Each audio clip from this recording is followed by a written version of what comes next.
ମୁଁ ସ୍ମିତା ଆପଣ ସମସ୍ତଙ୍କୁ ସ୍ୱାଗତ କରୁଛି ଲର୍ନ ଇନ୍ ପାଇପଲାଇନ୍ ଚ୍ୟାନେଲକୁ। ଏହି ଚ୍ୟାନେଲରେ ଆମେ ପାଞ୍ଚ ଧାଡ଼ିରେ ମହାପୁରୁଷଙ୍କ ଜୀବନୀ ବିଷୟରେ ଜାଣନ୍ତି। ଯେତେବେଳେ ପାଞ୍ଚ ଧାଡ଼ିରେ ଜାଣନ୍ତି ଅଧିକା ଜାଣିବାକୁ ଇଚ୍ଛା ହୁଏ। ଯଦି ଅଧିକା ଜାଣିବାକୁ ଇଚ୍ଛା ଅଛି କମେଣ୍ଟରେ ଜଣେଇବେ। ଆମେ କ'ଣ କରିବା ନା 10 ଧାଡ଼ି 15 ଧାଡ଼ି ବା ଲମ୍ବା ଏସେ ମହାପୁରୁଷଙ୍କ ବିଷୟରେ ନେଇକି ଆସିବା। ତାହେଲେ ଆଜିର ଭିଡ଼ିଓରେ ଆମେ ଜାଣିବା ଆଉ ଜଣେ ମହାପୁରୁଷଙ୍କ ଜୀବନୀ ମାତ୍ର 5 ଧାଡ଼ିରେ।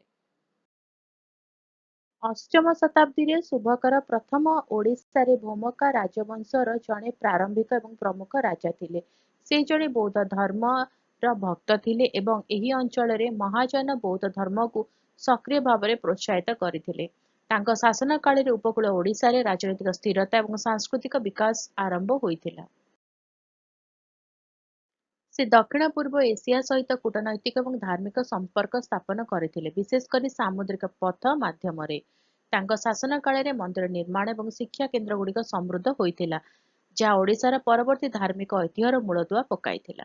ଭିଡ଼ିଓଟି କେମିତି ଲାଗିଲା ମୋତେ କମେଣ୍ଟ କରି ଜଣାଇବ। ଯଦି ଭଲ ଲାଗିଲା ଭିଡ଼ିଓ ଟିକେ ଲାଇକ୍ କରିଦିଅ, ଭିଡ଼ିଓ ମାନଙ୍କୁ ସେୟାର କର, ଚ୍ୟାନେଲକୁ ସବସ୍କ୍ରାଇବ କରି ବେଲ୍ ପ୍ରେସ୍ କରି ଅଲ୍ ନୋଟିଫିକେସନକୁ ଅନ୍ ରଖିଥା। ରହୁଛି, ଦେଖା ହବା ଆଗାମୀ ଭିଡ଼ିଓରେ। ନମସ୍କାର।